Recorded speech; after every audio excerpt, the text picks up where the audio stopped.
Hello, good afternoon all of guys. और ये मैं सीरीज़ लेकर आई हूँ आपके लिए for BEd second year examination 2022। ठीक है, 2022 के लिए आपके लिए लेकर आई हूँ। और ये है असेसमेंट फॉर लर्निंग अधिगम के लिए आकलन की सीरीज़, जिससे पहले मैंने 5 वीडियो बना दी हैं। अगर आपने वो नहीं देखी है तो पहले उन्हें जाकर देखिए। उनमें मैंने हर वीडियो में 40 क्वेश्चंस को कवर किया है। और 40 क्वेश्चंस का मतलब है आपके इस सीरीज़ को मैं चलाने वाली हूँ 10 वीडियोज़ में, और जिनमें से हर वीडियो में 40 क्वेश्चंस होंगे। तो आपके लिए 400+ क्वेश्चंस की सीरीज़ आपके लिए लेकर आई हूँ। तो मेरे चैनल को सब्सक्राइब नहीं किया है तो मेरे चैनल को सब्सक्राइब करना और वीडियो को लाइक भी करना अगर पसंद आई हो तो। ठीक है, तो हम शुरू करते हैं बिना किसी देरी के। तो चलिए, पहला क्वेश्चन है हमारा, मापन के प्रकार की दृष्टि से चर के प्रकार हैं। ठीक है, चर के कौन कौन से प्रकार हैं? गुणात्मक चर हैं, बी ऑप्शन इज मात्रात्मक चर, सी ऑप्शन इज दोनों, डी इनमें से कोई नहीं। तो गुणात्मक चर और मात्रात्मक चर दोनों ही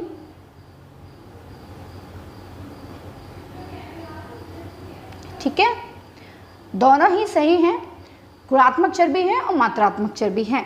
तो option C is right answer. Now coming question number 3, मापन के अंतर्गत छात्रों के मात्र एक पहलू को मापा जाता है, इसीलिए इसमें क्या होता है? मतलब एक ही पहलू को मापा जाएगा तो इसमें क्या होगा? कम समय लगता है, ज़्यादा समय लगता है, अधिक धन व्यय होता है, या इनमें से कोई नहीं। तो एक पहलू को मापेंगे, अगर आप किसी चीज़ के एक पहलू को ही मापेंगे तो क्या होगा? कम समय लगता है। तो ऑप्शन इज राइट। ठीक है, कम समय लगता है। नाउ कमिंग क्वेश्चन नंबर 4 के मापन के प्रकार हैं। ऑप्शन ए इज नामित एवं कार्मिक मापन, ऑप्शन बी इज आंतरिक एवं अनुपातिक मापन, ऑप्शन सी इज दोनों, या डी इनमें से कोई नहीं। तो ए ऑप्शन और बी ऑप्शन दोनों ही सही है। तो C option is right answer, दोनों। ठीक है, नाउ कमिंग क्वेश्चन नंबर 6, निम्नलिखित में से मापन का सामान्य स्तर कौन सा है? ऑप्शन ए इज अनुपात, ऑप्शन बी इज अनुक्रम, ऑप्शन सी इज अनुगम, और डी है अक्रम।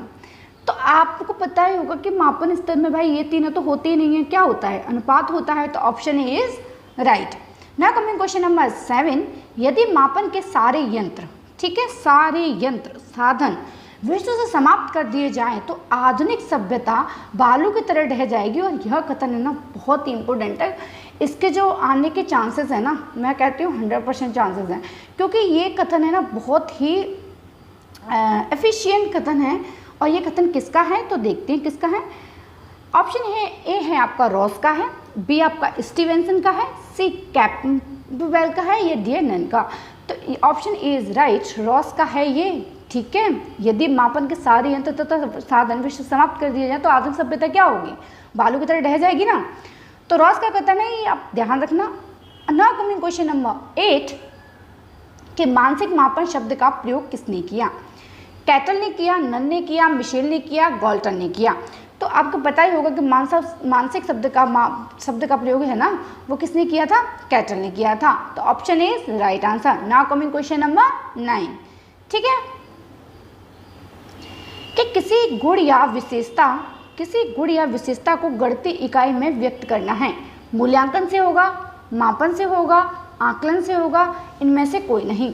तो किसी गुण या विशेषता का किससे होता है? इससे होगा मापन से। Option B is right.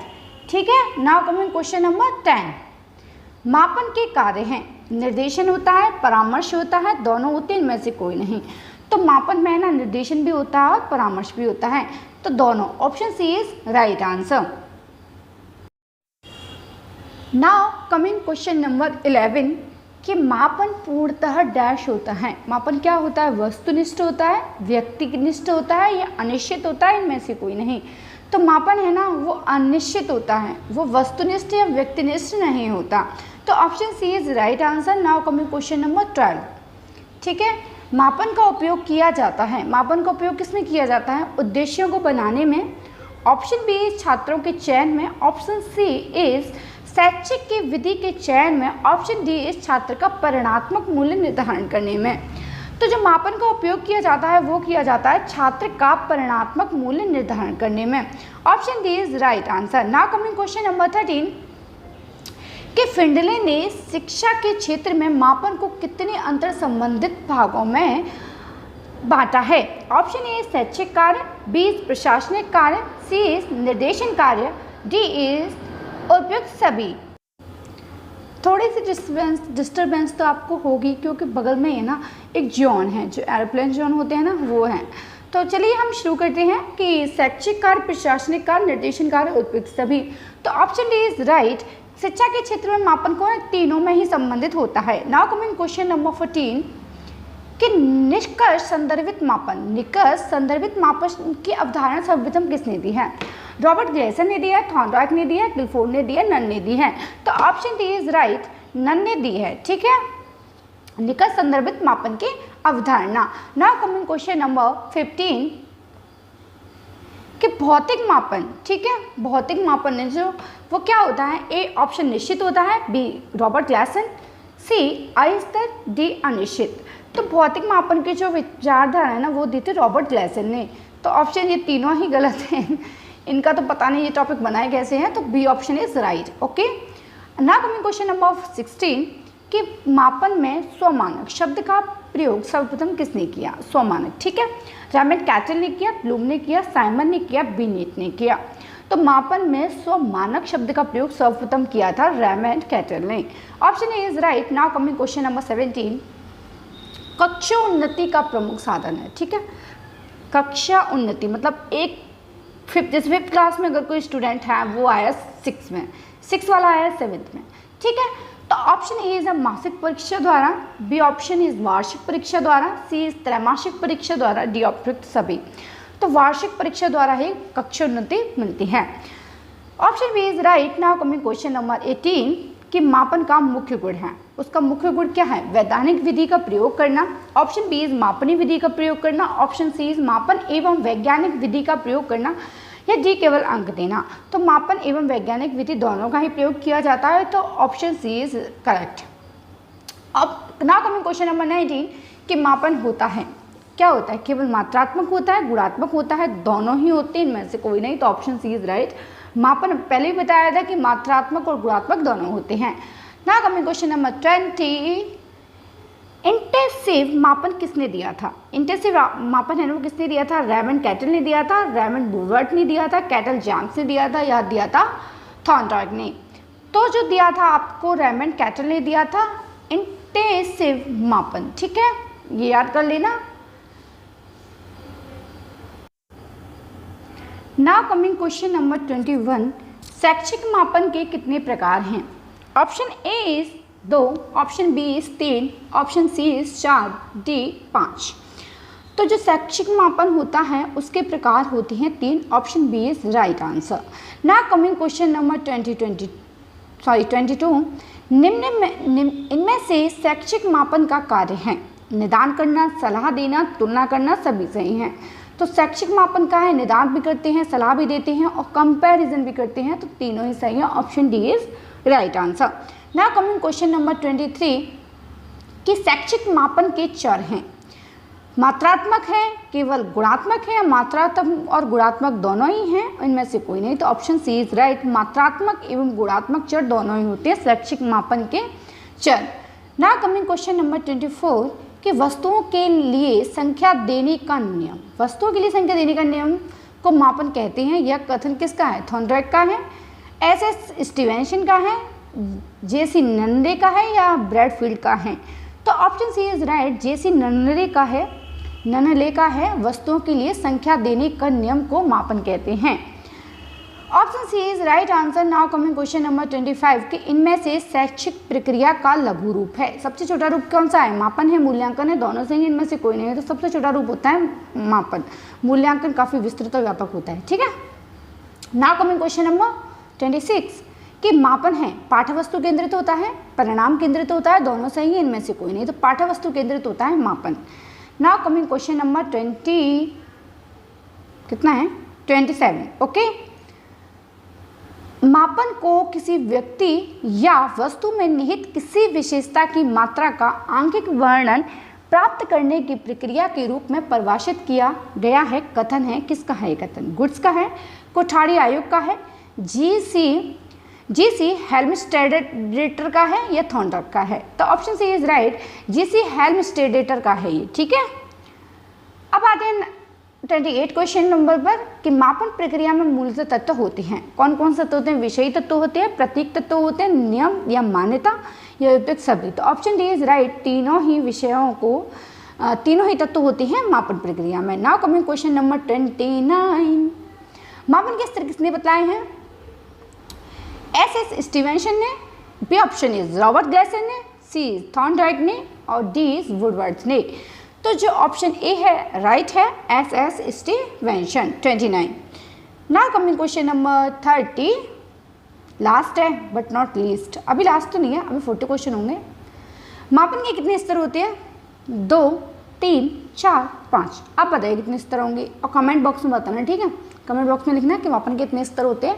This is right answer, ठीक है, क्योंकि मैंने पहले ही बता दिया है, ये पहली सीरीज में, सीरीज नंबर 5 में आप चेक कर लीजिएगा।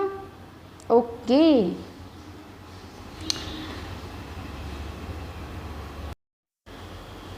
नाउ कमिंग क्वेश्चन नंबर 31, सतत व असतत चर किसके तहत आते हैं?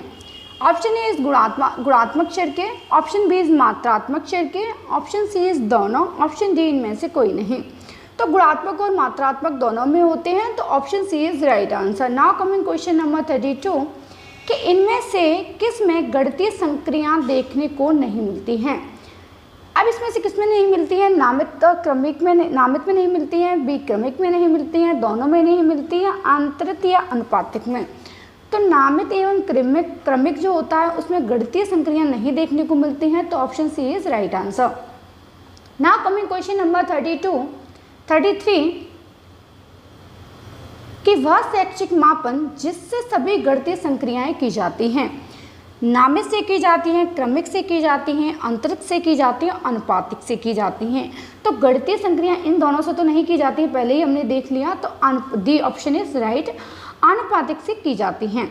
नाउ कमिंग क्वेश्चन नंबर 34 कि सबसे कम परिमार्जित स्तर का शैक्षिक मापन है, तो ये है ऑप्शन ए नामित, ऑप्शन बी इज क्रमिक, ऑप्शन सी इज आंतरिक, ऑप्शन डी इज आनुपातिक। तो सबसे छोटा और सबसे कम शुद्ध होता है वो नामित होता है, तो option A is right answer. Now coming question number 35 कि अंतरित मापन स्तर में की जाती है। ऑप्शन ए इज केवल जोड़ों की संक्रिया, ऑप्शन बी इज केवल घटाव की संक्रिया, ऑप्शन सी इज गुणा एवं भाग दोनों की, डी इज जोड़ एवं घटाव दोनों की। तो ऑप्शन ए और ऑप्शन बी क्या है, जो है इन दोनों का ही है कि ये वाली, ठीक है। तो डी ऑप्शन इज राइट, जोड़ घटाव दोनों में ही की जाती है। अब आते हैं क्वेश्चन नंबर 36 पर कर रो का प्रयोग मापन के किस स्तर में किया जाता है? ऑप्शन ए इज अंतराल, ऑप्शन बी इज क्रमिक, ऑप्शन सी इज नामित, डी इज आनुपातिक। तो रो का जो किया जाता है वो है ऑप्शन बी आंसर क्रमिक, ठीक है। रो का प्रयोग मापन किस स्तर में किया जाता है? बी में। Option B is right answer. Now coming question number 37 कि संवेदना की निम्न सीमा का प्रत्यय सर्वप्रथम किसने दिया था? संवेदना की निम्न सीमा, सबसे छोटी सीमा, ठीक है। तो वेबर ने या फैक्नर या हर्बर्ट या मुलर। तो option C is right, Herbert ने दिया था संवेदना की निम्न सीमा का प्रत्यय, ठीक है। नाउ कमिंग क्वेश्चन नंबर 38 कि आनुपातिक मापन की अवस्था में केंद्रीय प्रवृत्ति के किस माप का प्रयोग होता है? बहुलांक का होता है, मध्यांक का होता है, औसतांक का होता है या ज्यामितीय औसतांक का होता है? तो आनुपातिक मापन की अवस्था की केंद्र प्रवृत्ति होती है ना, उसमें ज्यामितीय औसतांक का होता है, प्रयोग होता है। तो option D is right answer. Now coming question number 39 कि अंतरा मापने के उदाहरण हैं, वर्ष है, महीने हैं, सप्ताह है या सभी हैं? तो तीनों ही हैं, तो डी आंसर इज राइट कि उसमें वर्ष भी मापा जाता है अंतरा में, महीने भी मापे जाते हैं और सप्ताह भी मापा जाता है। अब आते हैं लास्ट क्वेश्चन 40, लास्ट है बट नॉट लीस्ट। अगली सीरीज में फिर मिलते हैं अपने 40 क्वेश्चंस के साथ। 40 क्वेश्चंस फिर से लेकर आने वाली हूँ अगली सीरीज़ में। ये है सीरीज़ नंबर 6 और अगली सीरीज़ मिलते हैं सीरीज़ नंबर 7। अगर आपने मेरी पहली वीडियो नहीं देखी हो तो उन्हें जाकर देखिए। सारे जो क्वेश्चन है ना, आउट ऑफ लेवल कहीं भी आपका पेपर है ना, इसमें से बाहर नहीं जाने वाला। इवन अपने आप में 400 क्वेश्चन काफ़ी होते हैं, तो आप देखिए और मेरे चैनल को सब्सक्राइब भी कर लेना, लाइक कर लेना। भाई लाइक करने में आपका जाता भी क्या है, एक लाइक कर दो, सब्सक्राइब कर लो, ठीक है। अब आते हैं क्वेश्चन नंबर 40, लास्ट है, ठीक है। मनोवैज्ञानिक मापन में विभिन्न प्रदत्तों को रखते हैं 2 स्तरों में, 3 स्तरों में, 4 स्तरों में, इनमें से कोई नहीं। मनोवैज्ञानिक मापन के विभिन्न प्रदत्तों को किस में रखेंगे? 4 स्तरों में, ठीक है। Option C is right. Okay, bye bye, thanks for watching my video. Hello दोस्तों, वेलकम माई यूट्यूब चैनल। और मैं आज आपको पढ़ाने वाली हूँ B.Ed सेकेंड ईयर का असेसमेंट फॉर लर्निंग अधिगम के लिए आकलन के MCQs, जो कि 40 टारगेट है पर वीडियो। और ये सीरीज़ है नंबर 5 सीरीज़ है। और इससे पहले मैं 4 सीरीज़ करा चुकी हूँ, जिनमें से मैंने 40 क्वेश्चंस को डिस्कशन किया है। अगर आपने वो सीरीज़ नहीं देखी है तो जाइए उन वीडियो को देखिए, आपके लिए बहुत हेल्पफुल होने वाला है। और ये अपडेट है ना, अगस्त में होने वाले B.Ed एग्जामिनेशन 2022 के लिए ये वीडियो मैंने प्रिपेयर किए हैं। तो आपको जो फर्स्ट क्वेश्चन है, नाउ कमिंग क्वेश्चन फर्स्ट, कि थर्मामीटर उदाहरण है। थर्मामीटर किसका उदाहरण है? ऑप्शन ए इज नामिक मापनी का, ऑप्शन बी इज क्रमिक मापनी का, सी है अंतराल मापनी का, डी है अनुपात मापनी का। तो थर्मामीटर किसका उदाहरण है? अंतराल मापनी का। Option C is right answer. Now coming question number 2, कि मूल्यांकन एक क्रमिक प्रक्रिया है जो संपूर्ण शिक्षा प्रणाली का एक महत्वपूर्ण अंग है। क्यों? केवल शैक्षिक उपलब्धि के मापन में ही सहायता नहीं देता, बल्कि उसमें सुधार भी करता है। यह कथन किसका है? गैरेट का है, कोठारी आयोग का है, बेस्ले का है, ब्लूम का है। Option C is right. ये जो कथन है वो है बेस्ले का।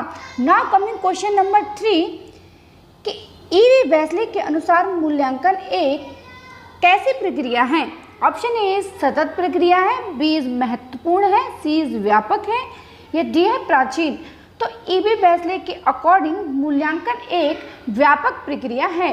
नाउ कमिंग क्वेश्चन नंबर 4, कि मूल्यांकन उद्देश्य केंद्रित होते हैं, उद्देश्य में घनिष्ठ संबंध है, सी ऑप्शन है एक व्यवस्थित पद्धति है, या डी है उपयुक्त सभी सत्य हैं। तो ये तीनों ही सत्य हैं, तो option D is right answer, ठीक है। नाउ कमिंग क्वेश्चन नंबर 5, मूल्यांकन के कितने सोपान होते हैं? आपने पढ़ाई हुआ मूल्यांकन के कितने स्टेप्स होते हैं? ऑप्शन ए इज 2 होते हैं, बी 3 होते हैं, सी 4 होते हैं, या फिर होते हैं 5। तो मूल्यांकन के जो स्टेप होते हैं वो होते हैं 3। तो ऑप्शन बी इज राइट।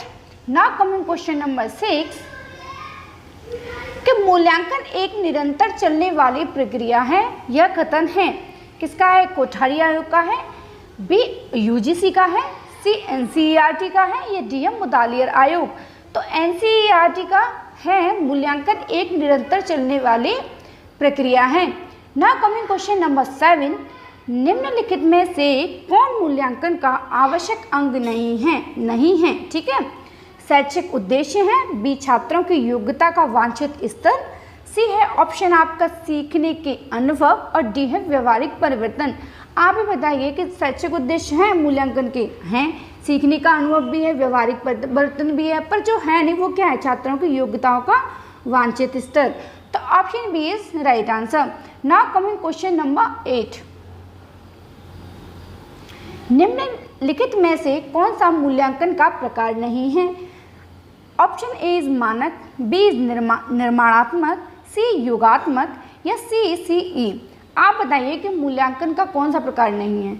निर्माणात्मक है, योगात्मक भी है, CE भी होता है, तो कौन सा नहीं है? मानक, स्टैंडर्ड नहीं है। तो option A is right answer. Now coming question number 9, कि निम्नलिखित में से कौन सा मूल्यांकन के त्रिकोण का भाग नहीं है? ठीक है, मूल्यांकन का त्रिकोण का भाग कौन कौन से होते हैं? शैक्षिक उद्देश्य होते हैं, मूल्यांकन भी होता है, और शिक्षण अनुभव भी होता है। तो शिक्षण अनुभव होता है, इसमें क्या है कि अधिगम अनुभव, ऑप्शन डी नहीं है, ठीक है, सॉरी शिक्षण अनुभव नहीं है, अधिगम अनुभव है, सॉरी फॉर दैट। ओके, तो शिक्षण अनुभव है ना, वो नहीं है, बाकी अधिगम है। त्रिकोण आपने देखा ही होगा मूल्यांकन का, इस तरीके से होता है। इसमें आते हैं शैक्षिक उद्देश्य, ठीक है, यहाँ आता है आपका मूल्यांकन, और आता है यहाँ अधिगम अनुभव, ठीक है। नाउ कमिंग क्वेश्चन नंबर 10, मूल्यांकन की प्रक्रिया के परिणामों की पुष्टि संबंधित है। ऑप्शन ए इस व्यवहार परिवर्तन से, बी शिक्षण उद्देश्य से, सी अनुभवों से, या डी है उपयुक्त सभी से। तो मूल्यांकन की प्रक्रिया के परिणामों की पुष्टि किससे संबंधित हो सकती है? तो उपयुक्त सभी से। Option D is right answer. Now coming question number 11। दक्षता आधारित मूल्यांकन है। एफिशिएंसी आधारित कौन सा मूल्यांकन है? सतत मूल्यांकन है, व्यापक मूल्यांकन है, दोनों है, उपयुक्त सभी। तो इसका होगा कि दोनों ही हैं, सतत मूल्यांकन भी है, व्यापक मूल्यांकन है। तो answer C is correct answer. Now question number 12 है कि सतत मूल्यांकन निदान पत्र प्रशस्त करता है। किसके द्वारा प्रशस्त करता है? सार्थक ज्ञान के लिए करता है, निरर्थक ज्ञान के लिए करता है, दोनों इनमें से कोई नहीं। तो अगर सतत मूल्यांकन निदान पत्र किसके लिए करेगा? सार्थक ज्ञान के लिए। तो option A is right answer. Now coming question number 13। ये कहता है कि मूल्यांकन के द्वारा स्तर को ज्ञात किया जाता है। तो व्यक्ति के अधिगम स्तर को, समाज के अधिगम स्तर को, छात्र के अधिगम स्तर को, या उपयुक्त सभी। तो हमें मूल्यांकन किस में किया जाता है? व्यक्ति का मूल्यांकन करते हैं व्यक्ति का करते हैं, समाज का करते हैं नहीं, हम किसका करते हैं? छात्र का। तो option C is right answer. Now coming question number 14। ठीक है, शिक्षण अधिगम तथा मूल्यांकन एक दूसरे से संबंध है। एक दूसरे से कैसे संबंध है? इनके पूरक संबंध है, घनिष्ठ संबंध है, आवश्यक है, या इनमें से कोई नहीं। तो अधिगम तथा मूल्यांकन के जो संबंध है वो कैसे है? घनिष्ठ। तो option B is right answer. Now coming question number 15 कि सतत मूल्यांकन प्रक्रिया को सामान्यतः विभक्त कर दिया जाता है। सतत मूल्यांकन प्रक्रिया को सामान्यतः कितने भागों में व्यक्त किया गया है? 8 भागों में। ऑप्शन बी इज 5 भागों में, ऑप्शन सी इज 6 भागों में, डी इज 10 भागों में। तो इसका है आंसर डी, 10 भागों में सतत मूल्यांकन की प्रक्रिया को सामान्यतः विभक्त कर दिया जाता है।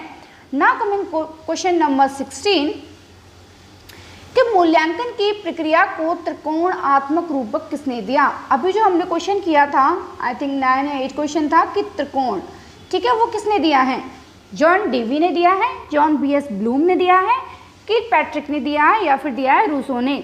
तो इसका आंसर है वो है सही, डॉक्टर बीएस ब्लूम ने मूल्यांकन की त्रिकोणात्मक रूप को फॉर्मूला दिया था, doctor B S Bloom. Option B is right. Now coming question number 17। ठीक है, मूल्यांकन का अर्थ है बुद्धि का मापन होता है, स्वास्थ्य की जांच होती है, छात्रों के शैक्षिक लक्ष्यों की प्राप्ति की जांच होती है, और उपयुक्त सभी।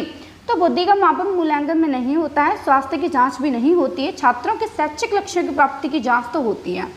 तो option C is right answer. Now coming question number 18 कि संरचनात्मक मूल्यांकन है सप्ताह में मूल्यांकन क्रिया, वर्षांत में मूल्यांकन क्रिया, या प्रारंभ में बार बार मूल्यांकन किया जाता है, या उपयुक्त सभी। तो ऑप्शन सी इज राइट। जब स्टार्टिंग होती है तो वहाँ बार बार मूल्यांकन किया जाता है संरचनात्मक मूल्यांकन में। नाउ कमिंग क्वेश्चन नंबर 19 कि मूल्यांकन के क्षेत्र से हमारा तात्पर्य उन क्षेत्रों से है जिनमें व्यवहारगत परिवर्तन हो सकते हैं। यह विचार किसका है? नन का है, गुड़ का है, कोठारी आयोग का है, या आर.एन. वर्मा का है? तो मूल्यांकन के क्षेत्र से हमारा तात्पर्य उन क्षेत्रों से है जिसमें व्यवहारगत परिवर्तन भी हो सकते हैं। तो ये किसका है? आर.एन. वर्मा का। Option D is right answer. Now coming question number 20। Okay, कौन सा कथन समूह से मैं मेल नहीं खाता? ठीक है, मापन और मूल्यांकन समानार्थी होते हैं, ऑप्शन ए। ऑप्शन बी होता है मूल्यांकन एक सतत प्रक्रिया है, मतलब जो चलने वाली है। ऑप्शन सी अभिप्रेरणा अधिगम के लिए आवश्यक है, या डी है का क्षेत्र सीमित होता है। इसमें कोई मिसप्रिंट हो गया है, तो हम क्या करेंगे, हमें क्या है कि मापन और मूल्यांकन में घनिष्ठ संबंध होता है, समानार्थी नहीं होते, ये गलत है। ठीक है, तो option A is right answer. Now coming question number 21। निदानात्मक मूल्यांकन और मापन का अंतर माना जाता है। ठीक है, निदानात्मक मूल्यांकन और मापन का अंतर माना जाता है। ऑप्शन ए इज मूल्यांकन का अर्थ मूल्य और मापन का अर्थ है वस्तु की मात्रा। तो मूल्यांकन में वस्तु की मात्रा तो नहीं होती है, तो ऑप्शन ए गलत है। मूल्यांकन में मापन की अपेक्षा कम समय लगता है, तो ये कहना भी गलत है, समय अधिक ही लगता है। मूल्यांकन का क्षेत्र सीमित है जबकि मापन का क्षेत्र विस्तृत है, तो ऐसा नहीं है, ये भी ऑप्शन गलत है। इनमें से कोई नहीं, तो ऑप्शन डी इज राइट, इनमें से कोई नहीं। नाउ कमिंग क्वेश्चन नंबर 22 कि मूल्यांकन के महत्वपूर्ण बिंदु हैं। ए है शैक्षिक उद्देश्य, बी है अधिगम अनुभव, सी है व्यवहार परिवर्तन, डी है उत्प्रेरक सभी। तो मैंने अभी ट्रायंगल बन करके बताया था ना, ट्रायंगल बना के कि कितने उद्देश्य, 3 है, तीनों स्टेंसेस को कवर किया था। तो D option is right. Now coming question number 23 कि ज्ञानात्मक, संवेदनात्मक, शारीरिक ये किसके पक्ष हैं? ज्ञान के हैं, मूल्यांकन के हैं, मापन के हैं, परीक्षण के हैं। तो ज्ञानात्मक, संवेदनात्मक और शारीरिक ये किसके पक्ष हैं? मूल्यांकन के पक्ष हैं। तो option B is right. Now coming question number 24 कि मूल्यांकन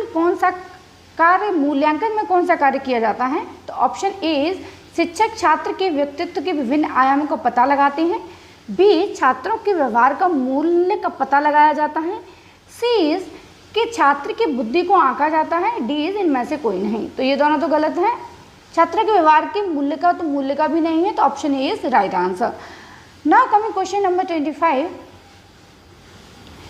निम्नलिखित में से मूल्यांकन के ज्ञानात्मक पक्ष के अंतर्गत कौन सा तत्व नहीं आता है? ज्ञानात्मक पक्ष की, ठीक है, अनुप्रयोग नहीं आता है, बोध नहीं आता है, नियमितीकरण नहीं आता है, विश्लेषण नहीं आता है। तो ये तीनों तो क्या है? ज्ञानात्मक पक्ष की है, नियमितीकरण है वो संरचनात्मक पक्ष का है। तो ठीक है, तो option C is right answer. Now coming question number 26, where is question, या मूल्यांकन वह क्रमिक प्रक्रिया है जो संपूर्ण शिक्षा प्रणाली का एक अंग है, जो शिक्षा उद्देश्यों से घनिष्ठ रूप से संबंधित है। यह कथन किसका है? मुदालियर आयोग का है, कोठारी आयोग का है, सी रैमर्स एवं गेज का है, और डी टारगेर्सन एवं एडम्स का है। तो ये कथन है, ये किसका है? कोठारी आयोग का। तो option B is right answer. Now coming question number 27 निम्न में से मूल्यांकन का कार्य नहीं है, ठीक है, मूल्यांकन का कौन सा कार्य नहीं है? छात्रों की एकता का निर्माण करना। ऑप्शन बी इज शिक्षण मापदंड निर्धारित करना, ऑप्शन सी इज छात्र की मानसिक स्थिति का अध्ययन करना, ऑप्शन डी इज छात्र की विषयगत कमजोरी की जानकारी प्राप्त करना।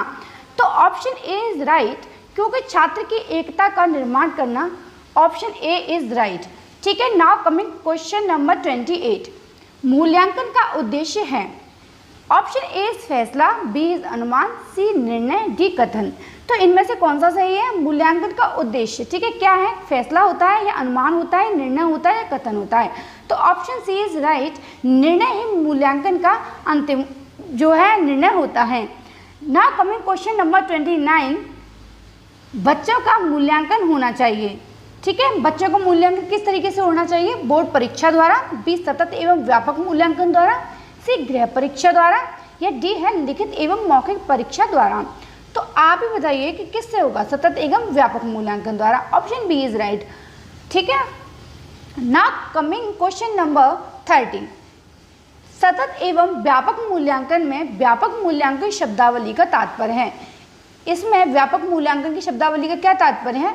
कि सभी विषयों का मूल्यांकन, बी है सह शैक्षिक क्षेत्रों का मूल्यांकन, सी ऑप्शन ए शैक्षिक एवं सह शैक्षिक क्षेत्रों का मूल्यांकन, डी ऑप्शन ए शैक्षिक क्षेत्र का मूल्यांकन। तो इसमें से जो है ऑप्शन सी इज राइट, क्योंकि इसमें शैक्षिक और सह शैक्षिक क्षेत्रों का मूल्यांकन किया जाता है।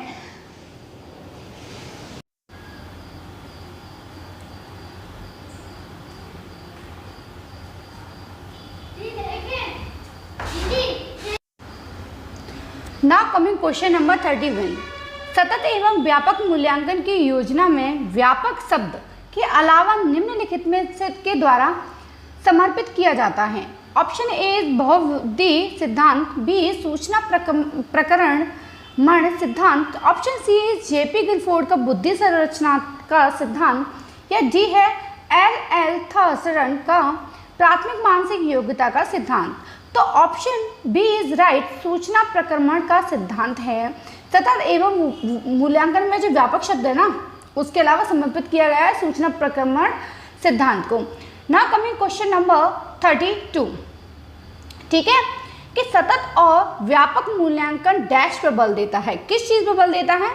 ऑप्शन ए सीखने को सुनिश्चित करने के लिए व्यापक स्केल पर निरंतर परीक्षण। ऑप्शन बी सीखने को किस प्रकार अवलोकित, रिकॉर्ड और सुधारा जाए, इस पर। ऑप्शन सी शिक्षण के साथ परीक्षाओं का सामंजस्य। ऑप्शन डी बोर्ड परीक्षाओं की आवश्यकता पर। तो इसका जो आंसर है उसको सुनिश्चित करने के लिए व्यापक स्केल की कोई ज़रूरत है नहीं। शिक्षण के साथ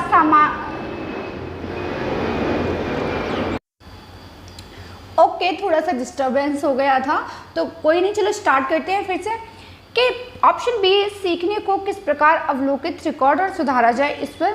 तो option B is right answer, क्योंकि सीखने को जो किस प्रकार अवलोकित किया जाए, रिकॉर्ड को सुधारा जाए, इस पर सतत और व्यापक मूल्यांकन जोर देता है, मतलब बल देता है। नाउ कमिंग क्वेश्चन नंबर 33, इसका है शैक्षिक विकास में मूल्यांकन का अर्थ है। शैक्षिक विकास में मूल्यांकन का अर्थ क्या होगा? छात्रों की प्रगति का आकलन। ऑप्शन बी कक्षा अभिलेखों का मूल्यांकन। ऑप्शन सी कार्य निष्पादन का मूल्यांकन। ऑप्शन डी ज्ञान क्षमता का मूल्यांकन। तो शैक्षिक विकास में क्या होगा? ज्ञान क्षमता का मूल्यांकन होगा, ना कि छात्र की प्रगति का आकलन होगा, ना ही अभिलेखों का मूल्यांकन होगा, ना ही निष्पादन का मूल्यांकन होगा। तो option D is right answer. Now coming question number 34। Okay, अब आते हैं मूल्यांकन से अभिप्राय हैं। ऑप्शन ए छात्रों की आवश्यकता का पता लगाना। ऑप्शन बी छात्रों की बुद्धि का पता लगाना। अब है ऑप्शन सी छात्रों की अधिगम की सफलता और असफलता का अध्ययन। ठीक है। ऑप्शन डी स्वाध्याय परीक्षण करना। तो स्वाध्याय परीक्षण करना तो होगा ही नहीं, क्योंकि खुद से परीक्षण होता है। और छात्रों की आवश्यकता का पता लगाना नहीं होगा। ठीक है। छात्रों की बुद्धि का पता लगाना नहीं होगा। छात्रों के अधिगम मतलब उसके सीखने की और सफलता और असफलता का अध्ययन किया जाता है मूल्यांकन में। तो option C is right answer. Now coming question number 35, कक्षा नायक द्वारा प्रयुक्त मूल्यांकन का प्रकार जो अनुदेशन के समय सीखने के विकास में किया जाता है वो कौन सा मूल्यांकन है? नैदानिक मूल्यांकन है, बी फॉर्मेटिव मूल्यांकन है, सी प्लेसमेंट मूल्यांकन है, डी संकलित मूल्यांकन है। तो जो अनुदेशन के समय लिखने का विकास जो किया जाता है वो संकलित मूल्यांकन से किया जाता है। तो option D is right answer. Now coming question number 36 कि विद्यालय आधारित मूल्यांकन होता है। ठीक है। ऑप्शन ए द्विध्रुवीय होता है, ऑप्शन बी त्रिमुखी होता है, सी बहुआयामी होता है, डी में से कोई नहीं। तो विद्यालय आधारित मूल्यांकन तो भाई बहुआयामी ही होगा, क्योंकि उसके काफ़ी सारे डायमेंशंस को वो कवर करता है। Now coming question number 37, right. 62nd year book of the 62nd year book of the nation society for the study of education part 2 नामक की पुस्तक के लेखक कौन है? फिंडले थे, नन थे, कांट थे, टर्मन थे। तो फिंडले 62nd ईयर बुक, ठीक है, इस बुक को लर्न कर लेना, स्टडी ऑफ एजुकेशन पार्ट 2, ठीक है, इसके लेखक थे Findlay. Okay, option A is correct. Now coming question number 38 कि मूल्यांकन में व्यक्ति या समाज या दोनों की दृष्टि से जो अच्छा है अथवा वांछनीय है उनको मानकर चला जाता है, यह कथन किसका है? रैमजे एवं गैस का है, कोठारी आयोग का है, एडम्स का है, रॉस का है। तो ऑप्शन ए इज राइट। यह कथन है ना वो रैमर्स एवं गैस ने दिया था, ठीक है, कि व्यक्ति और समाज दोनों की दृष्टि से, ठीक है। नाउ कमिंग क्वेश्चन नंबर 39 कि मूल्यांकन का क्षेत्र होता है, आपको पता ही है, व्यापक होता है, सीमित होता है, संकुचित होता है, उपयुक्त सभी। तो इसका जो आंसर है ना आप मुझे कमेंट बॉक्स में लिख के बताइए कि मूल्यांकन का क्षेत्र कैसा होता है, ठीक है, कमेंट पक्का करना। ओके, अब आते हैं लास्ट क्वेश्चन, मूल्यांकन का उद्देश्य है, लास्ट है बट नॉट लीस्ट। अगली सीरीज में मिलते हैं फिर से 40 क्वेश्चंस के साथ, और आपके साथ है ना ये सीरीज में बहुत एक लॉन्ग सीरीज लेकर जाने वाली हूँ। आई थिंक 40 क्वेश्चंस की आपको 10 वीडियोस मिलेंगी, हर में 40 क्वेश्चंस होंगे, 40 क्वेश्चंस, ठीक है। तो इस हिसाब से आपके होते हैं 400 क्वेश्चन, और इस सीरीज़ को आप फॉलो करोगे ना तो पक्का बीएड में आपको कोई भी फेल नहीं कर सकता सेकंड में। और परसेंटेज वाह बेटा वाह, इतनी अच्छी होने वाली है आपकी परसेंटेज, ठीक है। अगर मेरे चैनल को सब्सक्राइब नहीं किया ना तो वो भी कर लो, और सुनो लाइक करने में क्या जाता है यार आपका, अगर इतना वीडियो देखा है तो लाइक भी कर देना, ठीक है। चलो कोई नहीं, अब आते हैं हम अपने लास्ट क्वेश्चन पर। धीमी गति से सीखने वाले एवं प्रगतिशाली बालकों के रूप में लेबल करना। ऑप्शन बी जिन बालकों को उपचारात्मक शिक्षा की आवश्यकता होती है उनकी पहचान करना। ऑप्शन सी इज अधिगम की कठिनाई एवं समस्या वाले क्षेत्रों का पता लगाना। और डी है उत्पादक जीवन जीने के लिए शिक्षा किस सीमा तक तैयार कर पाई है का पुष्टि पोषण करना, मतलब उसका क्या करना, फीडबैक देना। तो मूल्यांकन का क्या उद्देश्य हो सकता है, आप बताइए। अधिगम की कठिनाइयों और समस्या को पता लगाने वाले क्षेत्रों का पता लगाना। ठीक है, तो option C is right answer. आज की सीरीज यही खत्म होती है, मिलते हैं अगली सीरीज में। Bye bye, thank you and thanks for watching my video. Welcome to Lakshmi classes. और मैं आज आपको कराने वाली हूँ असेसमेंट फॉर लर्निंग अधिगम के लिए आकलन के कुछ एमसीक्यूज, जो कि आपको 2022 के जो बीएड एग्जामिनेशन सेकेंड ईयर के होंगे उनमें आपको काफ़ी हेल्पफुल रहने वाला है। तो चलिए हम शुरू करते हैं। आपका पहला क्वेश्चन है कि भारत में शिक्षा के क्षेत्र में मूल्यांकन का कार्य कब प्रारंभ हुआ था, 1947 के बाद या 1986 के बाद या 1960 के बाद या 2005 के बाद।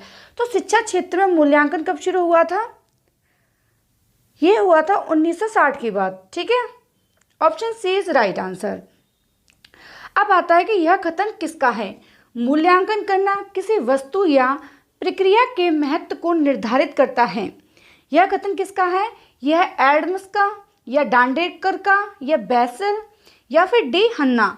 तो ये कथन है एडम्स का। ठीक है, Adams. Answer is right. Question number 3, मूल्यांकन हमें बताता है कि बालक ने किस सीमा तक किन उद्देश्यों को प्राप्त किया है। कथन किसका है, ये एडम्स या डांडेकर या JW रेस्टन या फिर बेसल। तो ये है डांडेकर का। ठीक है, option B is right answer. अब आते हैं क्वेश्चन नंबर 4 पर कि मूल्यांकन अनुरूप है, मतलब मूल्यांकन है ना वो किसकी तरह दिखता है, किसके अनुरूप है, उद्देश्यों के है, प्रविधि के हैं या विधि के हैं या सिद्धांतों के हैं। तो मूल्यांकन क्या है कि एक चलने वाली प्रोसेस है और वो किसके अकॉर्डिंग चलती है, वो नियमों के अकॉर्डिंग चलती है। तो क्या है वो, विधि के अकॉर्डिंग चलने वाला। तो option C is right answer. अब आते हैं क्वेश्चन नंबर 5 कि विज्ञान में मूल्यांकन पूर्णतः वैज्ञानिक तथा बहुविकल्पीय परीक्षण होना चाहिए। ऑप्शन बी इज छात्रों के क्रियाकलापों के अंत में होना चाहिए। ऑप्शन सी इज केवल विषय एवं प्रत्ययों को शामिल करें तथा प्रक्रिया व अभिवृत्ति को छोड़ दें। या ऑप्शन डी इज सभी क्रियाकलापों का एकीकृत भाग होना चाहिए। तो आपको इसका राइट आंसर दिख रहा होगा कि वैज्ञानिक को बहुविकल्पीय परीक्षण होना चाहिए। तो सिर्फ इससे ही मूल्यांकन नहीं होता है, उसमें है कि सभी क्रियाकलापों का एकीकृत भाग होना चाहिए। Option D is right answer. अब आते हैं क्वेश्चन नंबर 6 पर, संक्रांत पर किए जाने वाला मूल्यांकन कौन सा है। तो ऑप्शन ए इज रचनात्मक मूल्यांकन, ऑप्शन बी इज संकलनात्मक मूल्यांकन, ऑप्शन डी सतत मूल्यांकन या ऑप्शन डी इज इनमें से कोई नहीं। तो है संकलनात्मक मूल्यांकन। Option B is. Now coming number 8 question. ठीक है, परिणात्मक मूल्यांकन के प्रकार में शामिल हैं। परिणात्मक मूल्यांकन में कौन कौन से तथ्य हैं। तो इसमें है, पहला है मौखिक परीक्षा, दूसरा है लिखित परीक्षा, तीसरा है प्रयोगात्मक परीक्षा या ऑप्शन डी इज उपयुक्त सभी। तो option C is correct, sorry option D is correct.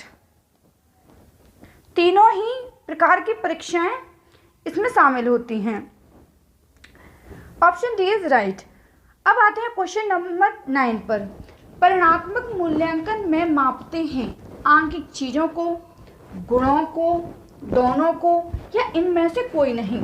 तो जो परिणात्मक मूल्यांकन है उसमें सबसे ज़्यादा मापा जाता है आंकिक चीज़ों को। ठीक है, तो ऑप्शन ए इज करेक्ट। अब आते हैं क्वेश्चन नंबर 10 पर। सतत मूल्यांकन का उद्देश्य होना चाहिए शिक्षार्थियों की त्रुटियां निकालना, ऑप्शन बी शिक्षार्थियों की उपलब्धि को मापना, ऑप्शन सी सीखने में होने वाली कमियों का निदान और उपचार, या ऑप्शन डी यह निर्णय लेना कि क्या विद्यार्थियों को अगली कक्षा में प्रोन्नत किया जाना चाहिए। तो ये है कि सीखने में होने वाली कमियों और निदान का उपचार। Option C is right. ठीक है, अब आते हैं क्वेश्चन नंबर 11 पर। इनमें से मूल्यांकन का उद्देश्य है ज्ञान की जांच एवं विकास की जांच, या बी है निदान या वर्गीकरण, ऑप्शन सी इज निर्देशन करना, या डी इज उपयुक्त सभी। तो तीनों ही फैक्ट्स हैं, तीनों ही पॉइंट करेक्ट हैं इसके। तो इसका जो आंसर होगा वो होगा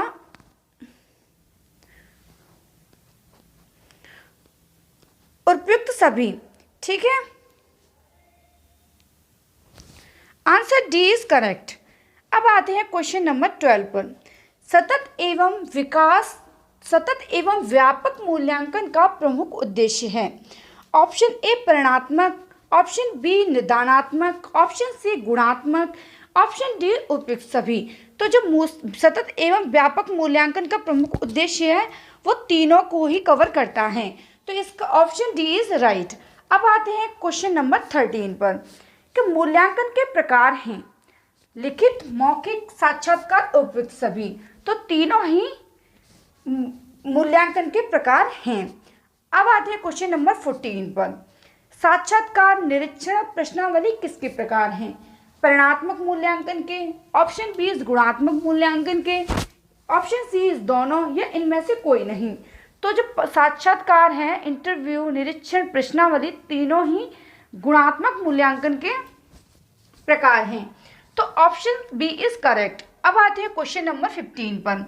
शैक्षणिक मूल्यांकन की प्रक्रिया चतुर्भुज है, यह कथन किसने कहा है? डॉक्टर पटेल ने, कोठारी आयोग ने, रूसो ने, या बेसल ने? तो डॉक्टर पटेल ने यह कहा है कि शैक्षणिक मूल्यांकन की प्रक्रिया चतुर्भुज है, चारों ओर से घिरी हुई है, चतुर्भुज है। अब आते हैं क्वेश्चन नंबर 16 पर। मूल्यांकन की प्रशासनिक आवश्यकता में शामिल है। प्रशासनिक आवश्यकता में क्या है कि शैक्षिक स्तर की जांच करना, ऑप्शन बी इज विभिन्न कक्षाओं में प्रवेश, ऑप्शन सी इज शैक्षिक व व्यवसायिक निर्देशन, या ऑप्शन डी इज उपयुक्त सभी। तो तीनों ही फैक्टर्स को कनेक्ट करता है, तो ऑप्शन डी इज राइट, उपयुक्त सभी। अब आते हैं क्वेश्चन नंबर 17 पर। मूल्यांकन शिक्षक एवं शिक्षार्थी दोनों के लिए किस प्रकार का कार्य करता है? तो फर्स्ट है कि इसका फीडबैक, पुनर्वलन, या बी शिक्षण का, या फिर तीसरा है अधिगम का, या डी इनमें से कोई नहीं। तो दोनों किस प्रकार का कार्य करेगा? उनके फीडबैक का। तो ऑप्शन ए इज राइट। अब आते हैं क्वेश्चन नंबर 18 पर। छात्रों द्वारा शिक्षकों का मूल्यांकन किस सन में शुरू हुआ? 1920 में, 1970 में, 1957 या 1948 में? तो 1920 में छात्रों द्वारा शिक्षकों का मूल्यांकन, ठीक है, वो शुरू हुआ था। अब आते हैं क्वेश्चन नंबर 19 पर। छात्रों द्वारा शिक्षकों के मूल्यांकन की सिफारिश की गई थी, तो किसमें की गई थी? राष्ट्रीय शिक्षा नीति में, या फिर महारोत्रा समिति द्वारा, या फिर रेड्डी समिति द्वारा, या अध्यापक शिक्षक परिषद में? तो ऑप्शन बी इज राइट, महारोत्रा समिति में छात्रों द्वारा शिक्षकों के मूल्यांकन की सिफारिश की गई थी। ना coming question number 20।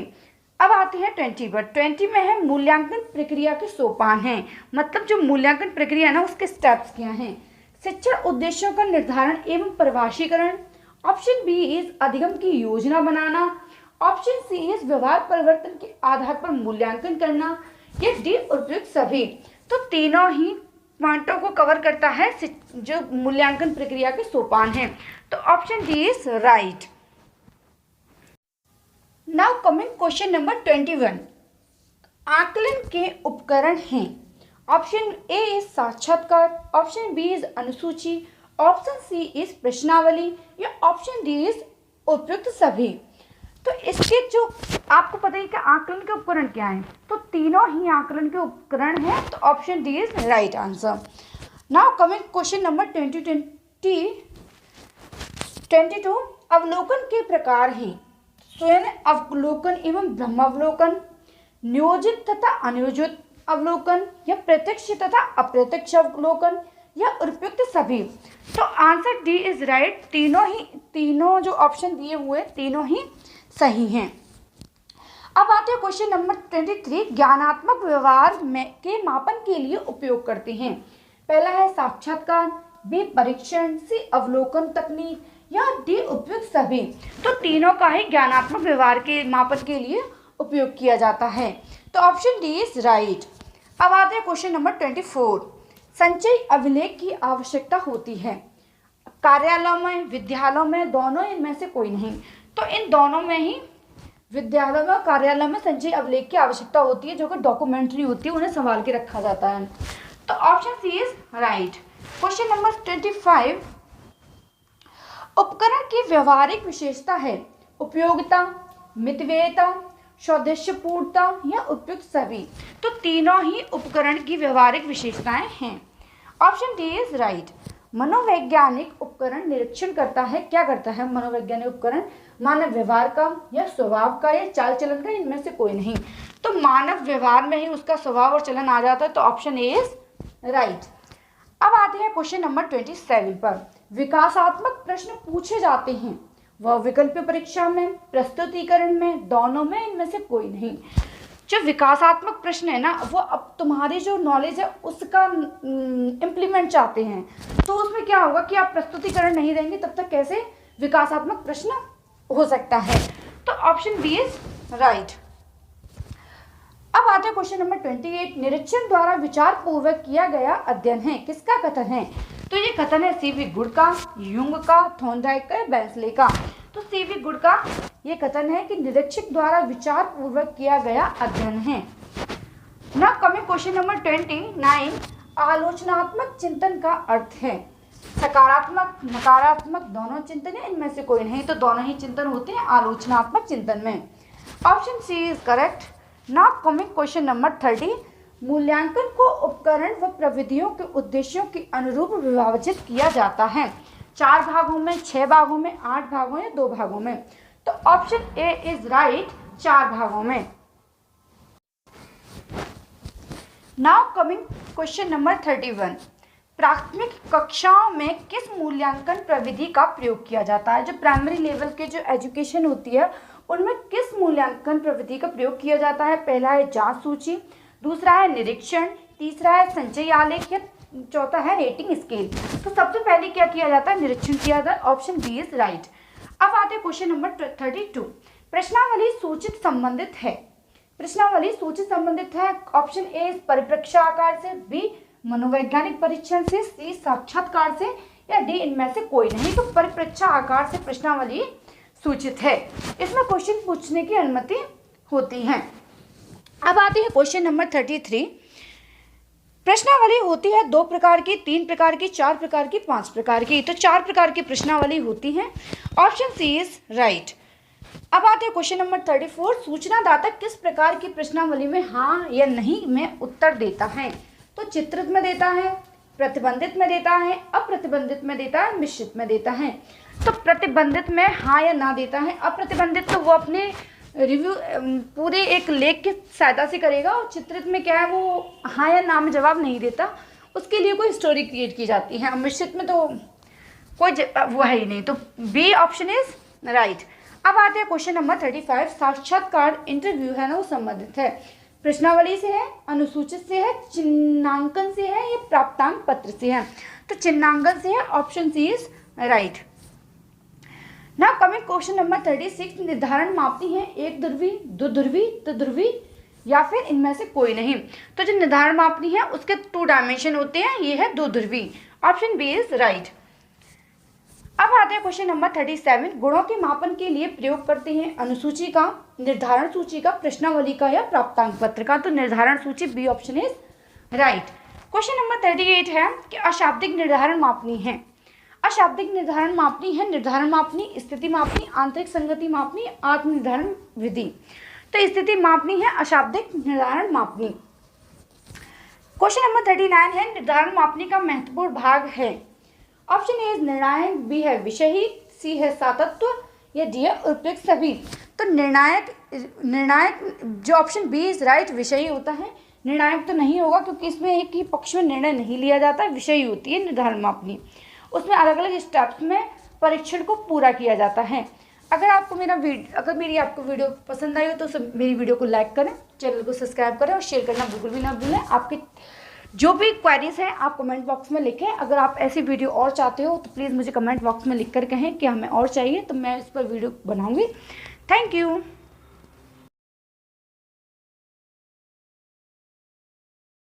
Hello friends, welcome my YouTube channel. और मैं आज आपके साथ शेयर करने वाली हूँ बीएड एग्जामिनेशन 2022 के लिए बेहतर question MCQs for assessment for learning अधिगम के लिए आकलन का जो आपका विषय है, उसके लिए आपके लिए टॉप 14 एमसीक्यूज लेकर आई हूँ। अगर आपने मेरा पहला वीडियो नहीं देखा है, वो पार्ट 1 है जिसमें 40 क्वेश्चंस का मैंने बताया है, वो पहले आप जाकर देखिए, मेरे आपके चैनल को मिलेगा। और मेरे चैनल को सब्सक्राइब भी कर लेना, ठीक है। आते हैं पहले क्वेश्चन नंबर फर्स्ट पर कि छात्र ड्रिल विधि के आधार पर सीखते हैं। तो क्या सीखते हैं? पहाड़े, बी है ऑप्शन गिनती, सी है कविता, या डी है उपयुक्त सभी। तो सारी चीज़ें हैं ना वो ड्रिल विधि के आधार पर ही सीखते हैं। तो option D is right. Coming question number 2, चिन्हांकन सूची का प्रयोग किया जाता है। चिन्हांकन सूची का प्रयोग ऑप्शन ए सामूहिक गुणों को जानने के लिए, ऑप्शन बी इज व्यक्तिगत विशेषताओं को जानने के लिए, या सी इज दोनों, या डी इज इनमें से कोई नहीं। तो सामूहिक गुणों को जानने के लिए और व्यक्तिगत विशेषताओं को जानने के लिए, तो option C is correct. Now coming question number 3, निम्नलिखित में से कौन सा उपयुक्त संरचनात्मक आकलन कार्य नहीं है? ऑप्शन ए इज खुले अंत वाले प्रश्न, बी इज परियोजना, सी इज अवलोकन, या डी इज विद्यार्थियों की योग्यता का क्रम निर्धारण करना। तो ये तो भाई उपयुक्त रचनात्मक आकलन है ना, वो खुले अंत वाले प्रश्न में हो सकता है, परियोजना में भी हो सकता है, अवलोकन में भी हो सकता है, योग्यताओं को क्रम से लगाना नहीं हो सकता। तो ऑप्शन डी इज राइट। अब क्वेश्चन नंबर 4 पर आते हैं कि शिक्षण को प्रशिक्षण भी कहते हैं या किसका कथन है? तो option A is Burton, option B is Skinner, option C is Bain, या डी इनमें से कोई नहीं। तो ऑप्शन सी इज राइट। ये बैन ने कहा था शिक्षण को प्रशिक्षण भी कहते हैं। क्वेश्चन नंबर 5 पर आते हैं कि निम्नलिखित में से कौन आकलन का उपकरण नहीं है? इनमें से कौन सा आकलन का उपकरण नहीं है? तो ऑप्शन ए इज अवलोकन, ऑप्शन बी इज परीक्षण, या सी साक्षात्कार या संगोष्ठी। तो भाई अवलोकन तो है, परीक्षण भी है और साक्षात्कार भी। संगोष्ठी क्या होती है?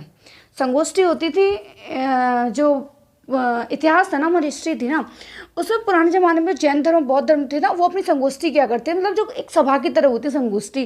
तो आकलन में वो इंक्लूड की जाएगी? वो नहीं की जाएगी। तो ऑप्शन डी इज करेक्ट। ना कमिंग क्वेश्चन नंबर 6, प्राथमिक कक्षा के विद्यार्थियों को परीक्षण दिया जाता है 3RS विधि द्वारा, 2RS विधि द्वारा, 4RS, 6RS। तो 3RS विधि द्वारा प्राथमिक कक्षा के विद्यार्थियों का परीक्षण दिया जाता है। ऑप्शन क्वेश्चन नंबर 7 पर विद्यालयों में छात्राओं से संबंधित विभिन्न सूचनाओं को क्रमबद्ध रूप से एकत्रित अभिलेख में किया जाता है। जो मैंने आपको पहली सीरीज में क्वेश्चन आया था संचय अभिलेख से रिलेटेड, तो इसमें है कि शुल्क अभिलेख, संचय अभिलेख, पंजीकरण अभिलेख, इनमें से कोई नहीं। तो ऑप्शन बी इज राइट, संचय अभिलेख। ठीक है, वो क्वेश्चन मैंने उसमें कराया था, क्वेश्चन नंबर आई थिंक 12 या 13 होगा, जो कि संचय अभिलेख से रिलेटेड था। अब आते हैं क्वेश्चन नंबर 8 पर कि बहुविकल्पीय प्रश्नों में प्रश्न बच्चों की योग्यताओं का आकलन करते हैं। कैसे करते हैं? सही उत्तर की पहचान करने में, या सही उत्तर का प्रत्यय स्मरण करने में, या सही उत्तर का निर्माण करने में, सही उत्तर की व्याख्या करने में। तो सही उत्तर की पहचान करने में बहुविकल्पीय प्रश्नों की योग्यताओं का आकलन करते हैं। नाउ कमिंग क्वेश्चन नंबर 9, रचनात्मक उत्तरों को लिए चाहिए मुक्त उत्तरीय प्रश्न, तथ्यपरक प्रश्न, सीमित उत्तर वाले प्रश्न, प्रत्यक्ष प्रश्न। अब इसमें रचनात्मक हम क्रिएटिविटी किस में दिखाएंगे? तथ्यपरक में दिखा सकते हैं, सीमित में दिखा सकते हैं, प्रत्यक्ष में दिखा सकते हैं। तो मुक्त जो क्वेश्चन फ्री होते हैं उनमें ही क्रिएटिविटी दिखाई जाती है। तो option A is right. Question number 10 पर आते हैं कि एनेक्डोटल अभिलेख उदाहरण है। एनेक्डोटल अभिलेख किसका है? समाजमिति तकनीक का, या अवलोकन तकनीक का, प्रक्षेप्य तकनीक का, या स्वआख्या तकनीक का। तो अवलोकन तकनीक का है, ऑप्शन बी इज राइट।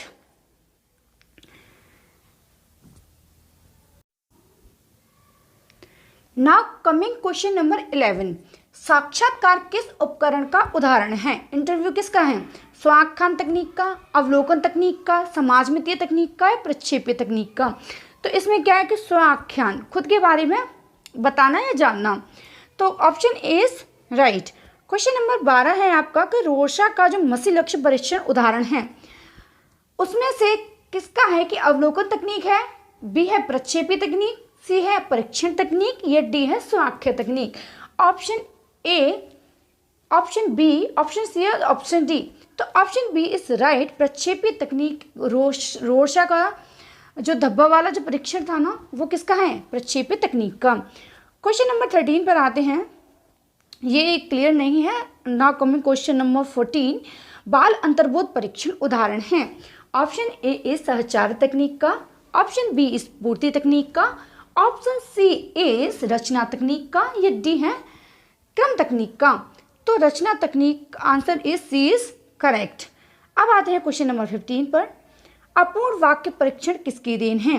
अपूर्ण वाक्य परीक्षण किसकी देन है, रोटर की है, कैटल की है, वेबस्टर की है या रूसो की है। तो ऑप्शन ए इज करेक्ट। ये वाला जो क्वेश्चन है ना वो रोटर का है जो दिया है। साइकोलॉजिकल टेस्टिंग के लेखक हैं, ये साइकोलॉजिक टेस्टिंग एक बुक है, इसके लेखक कौन है, फ्रीमैन है, गिलफोर्ड हैं या क्रॉनबेक हैं या अनस्तसी हैं। तो option D is right, Anastasi psychological testing के लेखक हैं। इस फैक्ट को आप याद कर लेना। अब आते हैं क्वेश्चन नंबर 17 पर, निम्नलिखित में से कौन परीक्षण नहीं है। तो अब क्षमता परीक्षण है, निदानात्मक परीक्षण है, प्रेक्षण है या बुद्धि परीक्षण है। तो पता ही होगा कि आपको प्रेक्षण है ना वो कोई भी परीक्षण नहीं है। Option C is right. अब आते हैं क्वेश्चन नंबर 18 पर, इनमें से कौन सामाजिक संबंधों तथा समायोजन के मापन में काम आता है। ऑप्शन बी ए इज प्रक्षेपी तकनीक, बी समाज मितीय तकनीक, सी प्रेक्षण। इनमें से कोई नहीं। तो पता ही होगा कि समाज मितीय जो तकनीक है ना वो समाज में संबंधों और उसके एडजस्ट को कवर करता है। अब आते हैं क्वेश्चन नंबर 19, कौन सा पद शैक्षणिक निदान का नहीं है। निदान के लिए उपयुक्त छात्रों का चयन, कठिनाई कारणों का विश्लेषण या उपचारात्मक प्रक्रिया या अवलोकन। तो ऑप्शन डी इज राइट, अवलोकन शैक्षणिक निदान का नहीं है। अब आते क्वेश्चन नंबर 20, निम्नलिखित में से कौन सा वस्तुनिष्ठ परीक्षण का दोष है। वस्तुनिष्ठ, ठीक है, पर्याप्त न्यूनीकरण, अंकन में सुविधा, उत्तर का अनुमान लगाने की संभावना या विश्वसनीयता। अंकन में तो वो सही है, पर्याप्त न्यूनीकरण भी सही है, विश्वसनीयता भी सही है, उत्तर का अनुमान लगाने की संभावना ये गलत है। तो ऑप्शन सी इज राइट, ठीक है। नाउ कमिंग क्वेश्चन नंबर 21, अपूर्ण वाक्य परीक्षण उदाहरण है। ऑप्शन ए इज सहचार तकनीक का, ऑप्शन बी इज रचना तकनीक का, ऑप्शन सी इज क्रम तकनीक का, ऑप्शन डी इज पूर्ति तकनीक का। तो ये जो है वो है रचना, अपूर्ण वाक्य परीक्षण है पूर्ति तकनीक का। Option D is right. अब आते हैं क्वेश्चन नंबर 22 पर, सजौंधी परीक्षण उदाहरण है। सहचार तकनीक का, रचना तकनीक का, क्रम तकनीक का या पूर्ति तकनीक का। तो क्रम तकनीक, ऑप्शन सी इज राइट। आते हैं क्वेश्चन नंबर 23 पर कि यह अभिलेख छात्रों के शैक्षिक विकास से संबंधित महत्वपूर्ण तथा सार्थक घटकों को वस्तुनिष्ठ प्रस्तुतिकरण है। संचय अभिलेख, ऑप्शन बी इज एनेक्डोटल अभिलेख, सी इज शुल्क अभिलेख और डी ऑप्शन इज इनमें से कोई नहीं। Option B is right. Anecdotal अभिलेख में छात्रों के विकास से संबंधित महत्वपूर्ण तथा सार्थक घटकों का वस्तुनिष्ठ प्रस्तुतिकरण किया जाता है।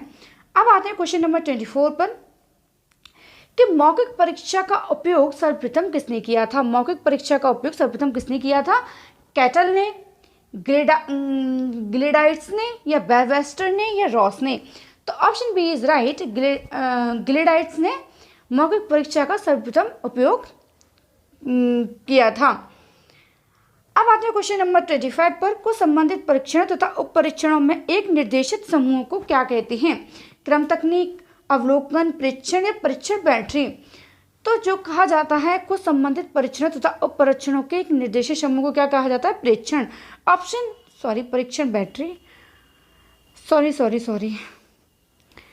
ऑप्शन डी इज राइट, परीक्षण बैटरी कहा जाता है कुछ संबंधित परीक्षण तथा उप परीक्षणों के एक निर्देशित समूह को। ठीक है, आते हैं क्वेश्चन नंबर 26 पर, चेकलिस्ट किसका उदाहरण है। तो बताइए, अवलोकन तकनीक का, स्वाख्यान तकनीक का, प्रक्षेपी तकनीक का या रचना तकनीक का। तो चेकलिस्ट है स्वाख्यान तकनीक का, नहीं अवलोकन तकनीक का। अब आते हैं क्वेश्चन नंबर 27 पर। इसमें है पूर्व निर्धारित तथा पूर्व निश्चित, मतलब पहले से ही जो निर्धारित और पहले से ही जो प्रश्न है किस प्रकार का साक्षात्कार किया जाता है। पहला है अप्रमापीकृत साक्षात्कार या प्रमापीकृत साक्षात्कार या अर्ध प्रमापीकृत साक्षात्कार, इनमें से कोई नहीं। तो पहले से ही निर्धारित क्वेश्चन है, निश्चित प्रश्न है, तो कौन सा होगा? Option A is right. अब आते हैं क्वेश्चन नंबर 28 पर। प्रश्नों के स्तर एवं क्रम में लोचनीयता होना किसका उदाहरण है? तो प्रश्नों के स्तर व क्रम में लोचनीयता मतलब क्वेश्चन कहीं से भी कहीं जा सकता है। जो इंटरव्यू में क्वेश्चंस पूछे जाते हैं उनमें है, पहला है अप्रमापीकृत साक्षात्कार, बी है अप्रमापीकृत साक्षात्कार, तो B option is right. Now coming question number 29। व्यक्ति के उत्तर की अभिव्यक्ति के लिए अंक तथा संकेत प्रयुक्त किए जाते हैं चेकलिस्ट में या फिर प्रक्षेपीय तकनीक में। ऑप्शन सी इज निर्धारण मापनी में या इन सभी में। Option C is right. व्यक्ति की अभिव्यक्ति के अंक तथा संकेत जो प्रस्तुत किए जाते हैं वो है निर्धारण मापनी में। अब क्वेश्चन नंबर 13 पर आते हैं कि मनोवैज्ञानिक उपकरण निरीक्षण करता है किसका? ये वाला 30 क्वेश्चन है, मैंने आपको जो फर्स्ट जो वीडियो डाली है अपलोड की थी उसमें जो 40 क्वेश्चन है उनमें से यही क्वेश्चन है जो मैंने पहले करा दिया है। इसमें है कि ए मानव व्यवहार का, बी स्वभाव का, सी चाल चलन का या इनमें से कोई नहीं। तो ऑप्शन ए इज राइट, मानव व्यवहार का। Now coming question number 31। उपकरण की व्यवहारिक विशेषता है। ऑप्शन ए इज व्यापकता, ऑप्शन बी इज सुगमता, सी सर्वमान्यता और डी है उर्वृत्त सभी। तो तीनों ही हैं उपकरण की व्यवहारिक विशेषताएं हैं। अब आते हैं क्वेश्चन नंबर 32 पर कि उपकरण की तकनीक कसौटियाँ क्या हैं? मानकीकरण है, सक्षमता है, व्यवहारिकता है, भाषा है। तो मानकीकरण ऑप्शन ए इज राइट, उपकरण की तकनीक कसौटी में से एक है, तो ऑप्शन ए इज राइट। अब आते हैं क्वेश्चन नंबर 33। उत्तम परीक्षण के मुख्य गुण हैं वस्तुनिष्ठता, वैधता, विश्वसनीयता, उपयुक्त सभी। तो आपको पता ही होगा ऑप्शन डी इज राइट। उत्तम परीक्षण में तीनों ही पहलुओं को ऐड किया जाता है। अब आते हैं क्वेश्चन नंबर 34। जब परीक्षण में बार बार एक जैसा ही परिणाम आए तो उसे कहते हैं वैधता, विश्वसनीयता, वस्तुनिष्ठता या व्यापकता। तो मतलब जब परीक्षण में बार बार एक जैसा ही परिणाम आता है तो वो क्या हो जाता है? विश्वसनीय हो जाता है। Option B is right. अब आते हैं क्वेश्चन नंबर 35। अच्छे प्रश्नों के निर्माण की सर्वाधिक प्रमुख विशेषता क्या होती है? उद्देश्य, प्रयोजन, दोनों, इनमें से कोई नहीं। तो उद्देश्य, प्रयोजन, दोनों। Answer C is correct. अब आते हैं क्वेश्चन नंबर 36। इसमें है परीक्षण योग्यता, निष्पत्ति या उपलब्धि, रुचि आदि का मापन करने की परीक्षा प्रश्नावली या किसी प्रकार की युक्ति या विधि है, कथन किसका है? ऑप्शन बी सीवी गुड का है, वेस्लर का है, कैटल का है, इनमें से कोई नहीं। तो option A is right, CV good का है। परीक्षण योग्यता की निष्पत्ति, उपलब्धि, रुचि आदि का मापन करने के लिए प्रश्नावली या किसी प्रकार की युक्ति या विधि है। अब आते हैं क्वेश्चन नंबर 37 पर। पूर्व निश्चित आधार है, पहले से ही निश्चित आधार क्या है? व्यापकता है, मानक है, वस्तुनिष्ठता है और सभी है। तो मानक पहले से ही निर्धारित होते हैं कि कौन कौन से स्टैंडर्ड पर हमें वर्क करना है। तो ऑप्शन बी इज राइट। अब आते हैं क्वेश्चन नंबर 38। मूल्यांकन उपकरण को कहा जाता है, मूल्यांकन उपकरण को क्या कहा जाता है? वैध है, अवैध है, दोनों हैं या इनमें से कोई नहीं। तो कभी भी मूल्यांकन उपकरण को क्या कहा जाएगा कि ये वैलिड है। ठीक है, ऑप्शन ए इज राइट। अब आते हैं क्वेश्चन नंबर 39। निदानात्मक परीक्षण हो सकते हैं, शाब्दिक हो सकते हैं, अशाब्दिक भी हो सकते हैं और प्रक्षेपित भी हो सकते हैं। तो ऑप्शन डी इज राइट, तीनों ही हो सकते हैं। अब लास्ट बट नॉट लीस्ट अगली सीरीज में मिलते हैं। क्वेश्चन लास्ट है, ठीक है, बट अगली सीरीज में फिर से आपके लिए 40 क्वेश्चंस लेके आने वाली हूँ मैं। और एक सीरीज इसी में जो असेसमेंट फॉर लर्निंग है उसके लिए मैं एक सीरीज लाने वाली हूँ 25 क्वेश्चंस पर वीडियो। और आपको करीबन 500 प्लस क्वेश्चंस में तैयार करके ही रहूँगी। और मेरे चैनल के सब्सक्राइब भी करें, जिससे सब्सक्राइब करेंगे तो आपको क्या होगा कि आपके पास नोटिफिकेशन आएगा, बेल आइकन को थोड़ा सा दबा देना, क्योंकि आपके पास जो भी वीडियो आएगी उसकी अपडेट आपको आपके एग्जामिनेशन से पहले सारी की सारी तैयारी मैं कराऊंगी सारे सब्जेक्ट की। तो अब आते हैं क्वेश्चन नंबर 14 पर। परीक्षण द्वारा अपने लक्ष्य की प्राप्ति करना किसके अंतर्गत आता है? वस्तुनिष्ठता, ऑप्शन बी इज व्यापकता, ऑप्शन सी इज विविधकारिता, ऑप्शन डी इज मानक। तो परीक्षण द्वारा अपने लक्ष्य की प्राप्ति करना आता है इसमें व्यापकता द्वारा, क्योंकि जो परीक्षण द्वारा अपने लक्ष्य की प्राप्ति में क्या है, वो सारे इंस्ट्रूमेंट यूज़ करेगा। उसके पास जितने भी इंस्ट्रूमेंट होंगे ना, जो अपने उसको मानक को, अपने स्टैंडर्ड को लगाने के लिए, अपने लक्ष्य प्राप्ति के लिए, तो क्या होगी, उसमें व्यापकता बढ़ेगी, उसमें काफ़ी सारी चीज़ों को कवर किया जाएगा। तो option B is right. And आपको मेरी वीडियो पसंद आई हो तो मेरी वीडियो को लाइक करें और चैनल को सब्सक्राइब करें और शेयर करना तो बिल्कुल भी ना भूलें अपने फ्रेंड्स के साथ। ठीक है, तो thank you, bye bye. Hello प्यारे साथियों, आज हम शुरू करने वाले हैं आपके BA सेकेंड सेमेस्टर के असेसमेंट फॉर लर्निंग अधिगम के लिए आकलन के प्रीवियस ईयर जो क्वेश्चंस पेपर हैं, PYQ हैं, उनके बारे में हम डिस्कशन करेंगे। तो हम पहला जो हमारा क्वेश्चन है ना, कमिंग क्वेश्चन नंबर 1 कि निम्नलिखित में से कौन सा सूत्र नहीं है, which of the following formula is not correct. तो फॉर्मूला इज नॉट करेक्ट, तो हम अगर बात करते हैं तो इन तीनों चारों फॉर्मूला है ना, वो चारों ही गलत हैं। अगर हम देखना चाहें कि इसको किस तरीके से और डीपली डिफाइन कर सकते हैं, तो इसमें C नहीं है, इसमें भी C नहीं है और इसमें भी C नहीं है। What is this? ओके, और इसमें भी C नहीं है, इसमें जो N है ना उसके ऊपर स्क्वायर नहीं है। ठीक है, तो अगर हम इन चारों में से डिफाइन करें तो है चारों ही गलत, पर इसमें से जो फोर्थ वाला ऑप्शन है ना, तो फोर्थ वाला ऑप्शन है N स्क्वायर, तो फोर्थ जो ऑप्शन है D is correct. Question number 2 है कि एक अर्ध परीक्षण की विश्वसनीयता 0.60 है तो पूर्ण परीक्षण की वैधता होगी। इसमें है कि if reliability of half test is 0.16 then the reliability of whole test would be 0.60, 0.75, 0.80 या 1.20। ठीक है, तो इसकी जो रिलायबिलिटी कितनी होगी, 0.60 कितनी हो जाएगी, पूर्ण 1.20। तो answer D is correct. Now coming question number 3 कि उपलब्धि परीक्षण का प्रयोग होता है, achievement test are used to ascertain. ठीक है, क्या तथा कितना अधिगम हुआ है, अधिगमकर्ता की कमजोरी जानने के लिए, ए तथा बी दोनों, ए उपयुक्त में से कोई नहीं। तो सी ऑप्शन इज राइट, कितना और क्या अधिगम हुआ है और अधिगमकर्ता की कमजोरी जानने के लिए। सहकर्मी आकलन है, अपने सहपाठियों के कौशलों का आकलन, शिक्षण निष्पादन का आकलन, सहकर्मी का आकलन, माता पिता की अपेक्षा का आकलन। तो अपने सहपाठियों के कौशल, सहकर्मी के निष्पादन का आकलन, ऑप्शन सी इज करेक्ट।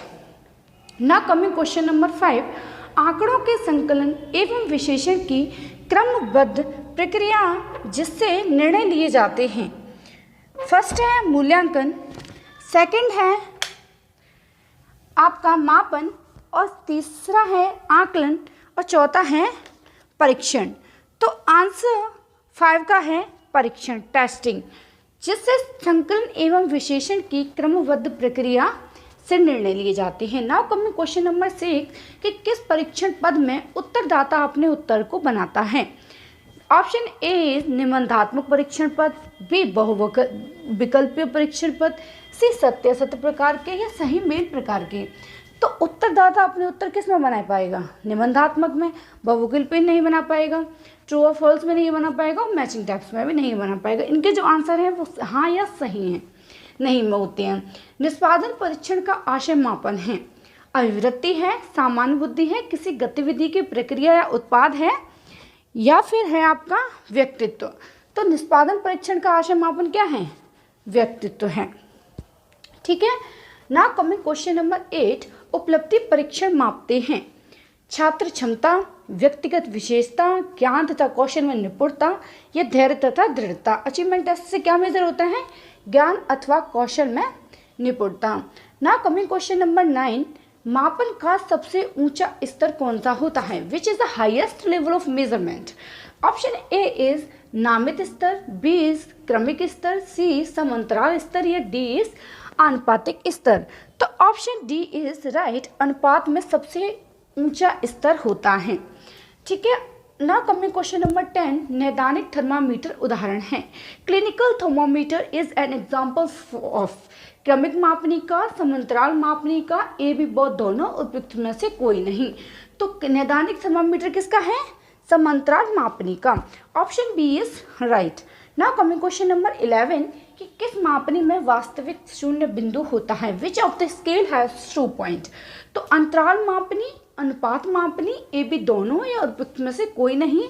तो आंसर ए जो इसका है ना वो अनुपात मापनी में होता है जिसका वास्तविक शून्य नहीं होता।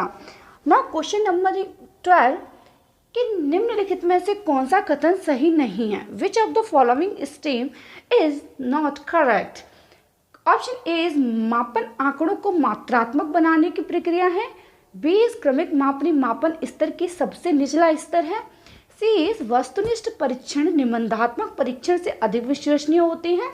डी इज योगात्मक आकलन किसी पाठ्यक्रम के अंत में लिए जाते हैं। तो 12 का जो आंसर है वो है बी, क्रमिक मापनी मापन स्तर का सबसे निचला स्तर होता है। तो ये करेक्ट है। अब आते हैं क्वेश्चन नंबर 13 पर कि निम्नलिखित में से कौन सी विशेषता अच्छे परीक्षण की नहीं है? अच्छे परीक्षण की नहीं है तो कौन सी है वो? वैधता, विश्वसनीयता, व्यापकता या कठिनाई। तो कौन सी विशेषता अच्छे परीक्षण की नहीं होगी? तो वो होगी आपकी 13 का जो है वो है। नाउ कमिंग क्वेश्चन नंबर 13, निम्नलिखित में से कौन सी विशेषता अच्छे परीक्षण की नहीं है? वैधता, विश्वसनीयता, व्यापकता या कठिनाई। तो आप ही बताइए कि एक अच्छे परीक्षण में वैधता होती है, विश्वसनीयता भी होती है और व्यापकता भी होती है, क्या नहीं होती है? कठिनाई। तो option D is right. Now coming question number 14, वह परीक्षण जिसको बार बार प्रशासित करने पर समान परिणाम आता है। उस परीक्षण को बार बार करने पर वही रिजल्ट आता है जो पहले आया था, उससे भी पहले आया था, तो उसको क्या कहते हैं? विश्वसनीय है या वैध है या व्यापक है या विभेदीकृत है? तो विश्वसनीय होता है ऐसा कोई भी परीक्षण। नाउ कमिंग क्वेश्चन नंबर 15, निम्नलिखित में से कौन सी प्रक्रिया परीक्षण की विश्वसनीयता को प्रभावित करती है? इसमें है प्रशासन करता है, बी अंकन करता है, सी परीक्षण की लंबाई, या फिर करती है अनुदेश। तो इसका जो आंसर है वो है बी, अंकन क्या है? विश्वसनीयता को प्रभावित करती हैं। क्वेश्चन नंबर 16 है आपका कि मूल्यांकन के लिए आंकड़े संकलित किए जाते हैं। Data for evaluation can be collected through, किसके थ्रू किया जाता है? मानकीकृत परीक्षण के प्रशासन द्वारा, स्थानीय विकसित परीक्षण के प्रशासन द्वारा, या प्रेक्षण द्वारा, या उपयुक्त सभी। तो इसमें बताइए कि द एडमिनिस्ट्रेटिव स्टैंडर्डाइज्ड इंस्ट्रूमेंट। तो इसका जो है कोई भी जो आंकड़े है ना वो संकलित किससे किए जाते हैं? तो वो किए जाते हैं प्रेक्षण से, ऑब्जर्वेशन से आंकड़ों को कलेक्ट किया जाता है। अब आते हैं क्वेश्चन नंबर 17 पर कि निम्नलिखित में से कौन सा परीक्षण का उद्देश्य है? Which of the following is N purpose of testing? तो क्वेश्चन ऑप्शन ए प्रत्येक विद्यार्थी के उपलब्धि स्तर की व्याख्या करना, या फिर है ऑप्शन बी विद्यार्थियों के परस्पर किसी विषय में मजबूत व कमजोर क्षेत्रों का पता लगाना, ये सामान्य कौशलों में वर्ष दर वृद्धि की जांच करना, या उपयुक्त सभी। तो all above D, answer D is correct. खुले प्रश्न सामान्यतः हैं असत्य सत्य प्रकार के, सही मेल के प्रकार के, निबंधात्मक प्रकार के, उपयुक्त सभी। तो खुले प्रश्न कैसे होते हैं? निबंधात्मक प्रकार के। Option C is right. अब आते हैं निम्नलिखित क्वेश्चन में से कौन सा पक्ष शैक्षिक उद्देश्यों का शारीरिक क्षमता पर जोर देता है?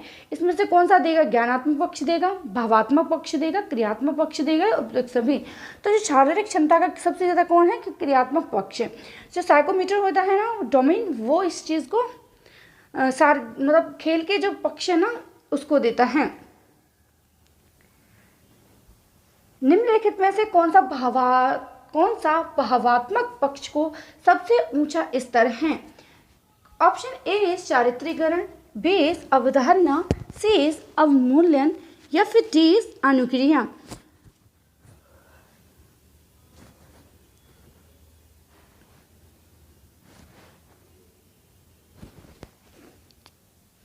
इसका जो आंसर है निम्नलिखित भावात्मक पक्ष है उसका है कि चारित्रीकरण किसका है, अवमूल्यन किसका है, अनुक्रिया किसका है। तो इसका जो आंसर होगा वो है सी, ठीक है। अनुमूलन है ना वो भावात्मक पक्ष का सबसे ऊंचा स्तर है। क्रियात्मक पक्ष का विकास किसने किया था? क्रियात्मक पक्ष का विकास किया था DS ब्लूम द्वारा, सिम्पसन द्वारा, क्रैथवॉल द्वारा, या फिर उपयुक्त में से कोई नहीं, नन ऑफ द अबव। तो option B is right, Simpson द्वारा क्रियात्मक पक्ष का विकास किया गया। भावात्मक पक्ष का संबंध है किससे संबंध है? ज्ञान से, प्रशंसा से, मूल्यांकन से, या उपयुक्त में से कोई नहीं। तो इसका जो आंसर है बी इज करेक्ट। भावात्मक पक्ष किससे संबंधित रखता है? प्रेस से। निम्नलिखित में से कौन सा प्रत्यय स्मरण प्रकार के परीक्षण पद का उदाहरण है? Which of the following is an example of recall type test item? रिक्त स्थानों की पूर्ति करना, बहुविकल्पी प्रकार के पद, सही मेल पद, या उपयुक्त सभी। तो तीनों ही जो टेस्टिंग है ना, तीनों ही टेस्टिंग राइट है किसमें? प्रत्यय स्मरण करने में, रिकॉल करने में। तो ऑप्शन डी इज राइट।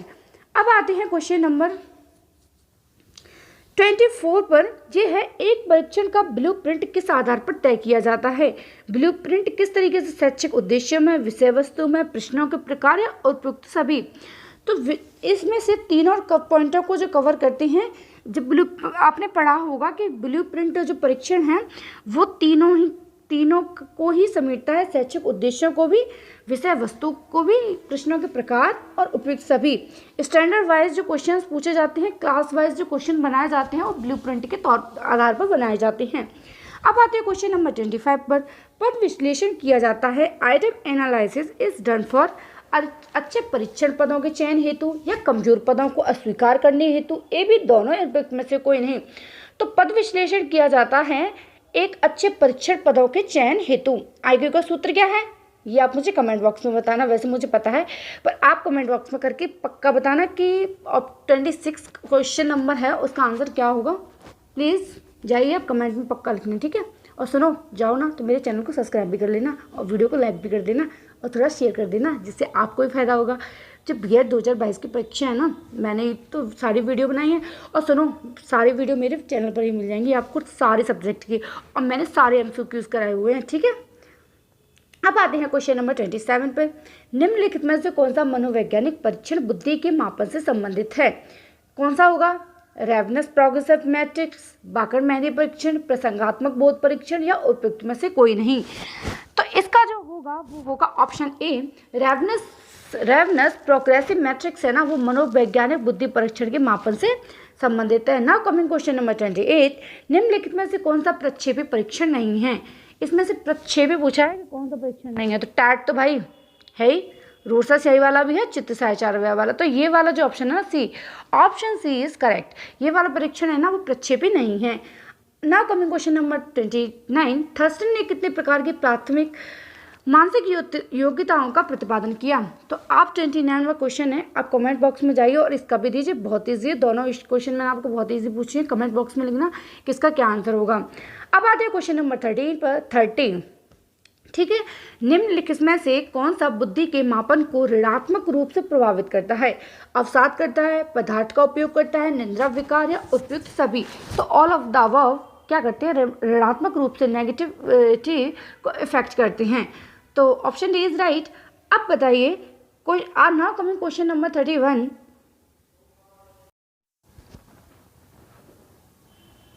किसी जनसंख्या का औसत IQ मान क्या है? The average IQ score for a population will be. Option A सामान्य लगभग 100 यूजुअली, थोड़ा अधिक प्रत्येक बार मापने पर, थोड़ा कम प्रत्येक बार मापने पर, परिभाषा के अनुसार 100। तो जो नॉर्मली होता है ना वो 100 के लगभग IQ होता है। क्वेश्चन नंबर 32 है। सृजनात्मक व्यक्ति सामान्यतः होते हैं। क्रिएटिविटी पीपल्स आर जनरली सामाजिक होते हैं, प्रभावी होते हैं, उदारतावाद होते हैं, नवचारित होते हैं, तो इनोवेटिव होते हैं। तो option C is right. Question number 33। प्रक्षेपी प्रविधियां सबसे अधिक उपयोगी होती हैं अनुसंधान कार्य में, मानसिक चिकित्सालय, ऑप्शन सी इज विद्यालय, सैनिक की भर्तियों में। तो जो प्रक्षेपी प्रविधियां है ना वो सबसे अधिक उपयोगी कहाँ होती है? मानसिक चिकित्सालयों में। अब आते हैं क्वेश्चन नंबर 34 पर। भारतीय जो बैटरी बुद्धि परीक्षण में हैं कितने हैं? 4 हैं, 5 परीक्षण हैं, 7 परीक्षण है, 8 परीक्षण है। तो ऑप्शन बी इज राइट, इसमें 5 परीक्षण हैं, ठीक है। अब आते हैं क्वेश्चन नंबर 35 पर। शाब्दिक मापनी WAIS में है, कितने चरण हैं? 6 चरण हैं। Option B is right. Now coming question number 36, प्रतिभाशाली आते हैं, किस में आते हैं? 110 एंड 120। तो option B is right. Now coming question number 37, कि प्रसिद्ध मनोवैज्ञानिक बने थे, कहाँ के थे भाई? जर्मनी के थे, रूस के थे, फ्रांस से थे, डच थे। तो आपने पढ़ा होगा कि जो बिने थे, साइमन एंड बिने थे, वो कहाँ के थे? फ्रांस के थे। Option C is correct. अब आते हैं नाउ क्वेश्चन नंबर 38 पर। प्रौढ़ सृजनात्मकता सफलतापूर्वक मापी जाती है। जो प्रौढ़ सृजनात्मकता है ना, वो किस में नापी जाती है? तो एनास्टेसी परीक्षण, ऑप्शन सी इज करेक्ट। इसमें जो मापी जाती है वो किस में मापी जाती है? TTCT में नहीं मापी जाती है, गिलफोर्ड टेस्ट में नहीं मापी जाती है। ना कमिंग क्वेश्चन नंबर 39, निम्न में से कौन सा कथन सही नहीं है? नंबर 1, एक परीक्षण बिना वैधता के विश्वसनीय हो सकता है। ऑप्शन बी इज के एक परीक्षण वैध नहीं हो सकता है बिना विश्वसनीयता के। ऑप्शन सी इज एक परीक्षण दोनों में वैध और विश्वसनीय हो सकता है। एक परीक्षण वैध हो सकता है बिना विश्वसनीयता के। तो एक परीक्षण वैध नहीं हो सकता है बिना विश्वसनीयता के, उसमें अगर रिलेटिबिलिटी नहीं होगी तो वो कैसे वैध होगा? Option B is correct. Last question but not least, मैंने फिर कहा है अगली सीरीज़ में फिर मिलेंगे, आपके साथ 40 क्वेश्चन मैं फिर करने वाली हूँ। एंड अगर मेरा चैनल आपने अभी तक सब्सक्राइब नहीं किया है तो प्लीज़ उससे जाकर कर लो और बेल आइकन भी कर देना, क्योंकि मैं जब वीडियो डालूंगी तो आपके पास सबसे पहले पहुँचेगी। तो ठीक है, आपको बताती हूँ, आती हूँ क्वेश्चन नंबर 14 पर। निम्न में से कौन सा अन्य 3 समूहों के समूह से नहीं आता है? Which of the following does not belongs to the groups of other 3? इसमें है ऑप्शन ए तार्किक वैधता, बी है न्यायादर्श वैधता, सी है संरचनात्मक वैधता और डी है पाठ्यवस्तु वैधता। तो इनमें से तीनों के समूह से कौन नहीं आएगा? बताइए बताइए। तो है कंस्ट्रक्टिवलिटी, लॉजिकल होता है, सिंप्लीफाइंग होता है, करिकुलर होता है, बस होता है तो ये अलग होता है कंस्ट्रक्टिवलिटी। तो आज का सेशन यही खत्म होता है। धन्यवाद। Thank you for my watching video and bye bye, Tata.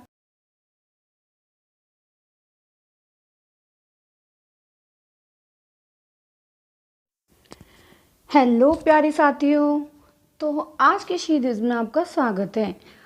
ये सीरीज़ नंबर है 4। अगर इससे पहले आपने तीनों मेरी सीरीज़ नहीं देखी है तो मेरे चैनल को जाइए और सब्सक्राइब कीजिए और चारों सीरीज़ है ना आपको मिल जाएंगी। तो ये सीरीज़ नंबर 4 है और इसके बाद में बहुत सारी सीरीज़ आपके लिए लाने वाली हूँ। और उस सीरीज़ में मैंने 40 क्वेश्चंस का डिस्कशन किया है असेसमेंट फॉर लर्निंग के लिए, अधिगम के लिए आकलन। तो अब मैं आती हूँ अब मैं आज जो 40 क्वेश्चन मैंने पहली सीरीज में कराए हैं, अब आती हूँ 41 क्वेश्चन नंबर पर। चलिए तो क्वेश्चन शुरू करते हैं कि प्रक्षेपी परीक्षण की प्रमुख सीमाएं हैं। The major limitation of the projective test is that they, कि ये व्यक्तिगत परीक्षण होते हैं। ऑप्शन बी इज ये विश्वसनीय तथा वैध नहीं होते। सी इज इनके प्रशासन तथा अंकन में उच्च विशिष्ट परीक्षण की आवश्यकता होती है। या डी ये बहुत खर्चीले होते हैं। तो प्रक्षेपी परीक्षण की सीमाओं में आपने पढ़ा होगा कि ये बहुत अधिक खर्चीले होते हैं। Option D is right. Now coming question number 42। एक व्यक्ति अध्ययन की सीमाएं होती हैं। The case studies has follow limitation. आपने केस स्टडीज सुनी हुई होंगी, हर केस मतलब कोई भी केस होता है उसकी स्टडीज़ की जाती हैं।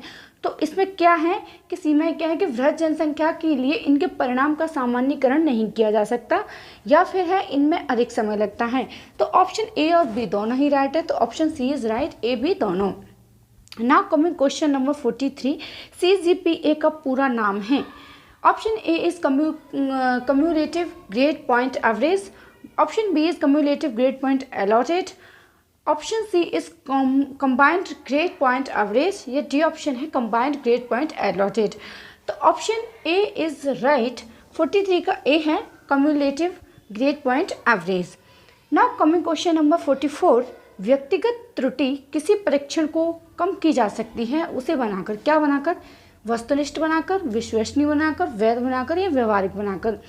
तो क्या है कि व्यवहारिक बनाकर, प्रैक्टिकल करके उसकी परीक्षण की कमी को दूर किया जा सकता है। ना कमिंग क्वेश्चन नंबर 45, निम्न में से किसका मान सबसे अधिक शुद्ध है? Which among the following has most precise value? मध्यमान का, मध्यांक का, बहुलांक का या मध्यमान तथा बहुलांक का?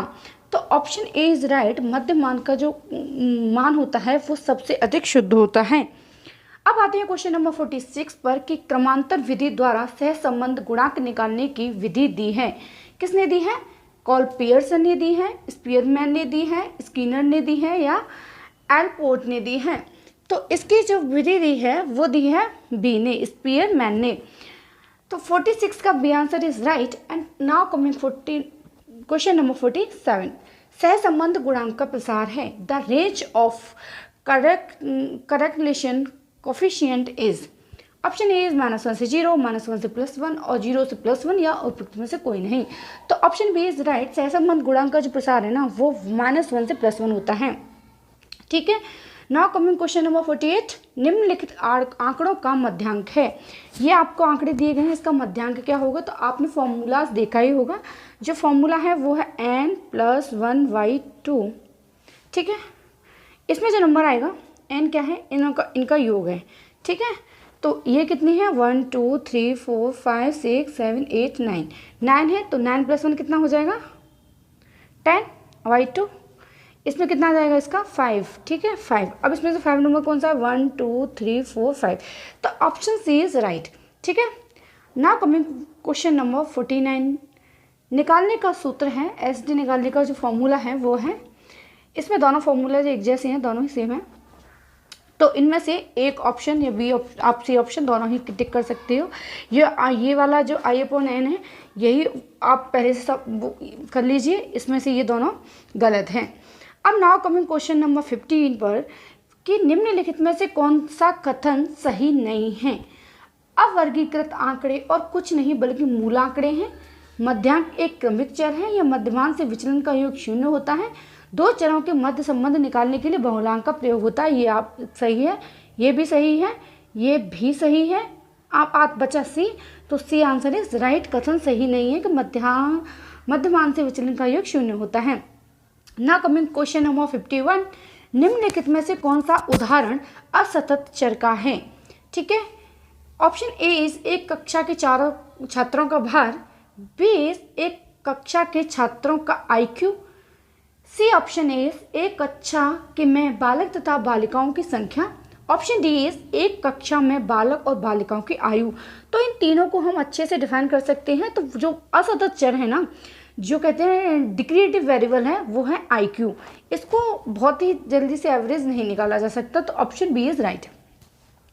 नाउ कमिंग क्वेश्चन नंबर 52, निम्नलिखित में से कौन सा सूत्र केंद्रवर्ती मानों के संबंध को बताता है? तो इसमें से बहुलांक = 3, मध्यमांक -2 मध्यमान। तो ऑप्शन डी इज राइट है। आप याद कर लेना, बहुलांक = 2, मध्यमांक 3 मान।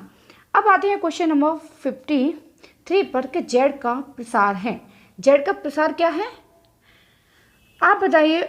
0 से +3 साई है, -3 साई से 0 है।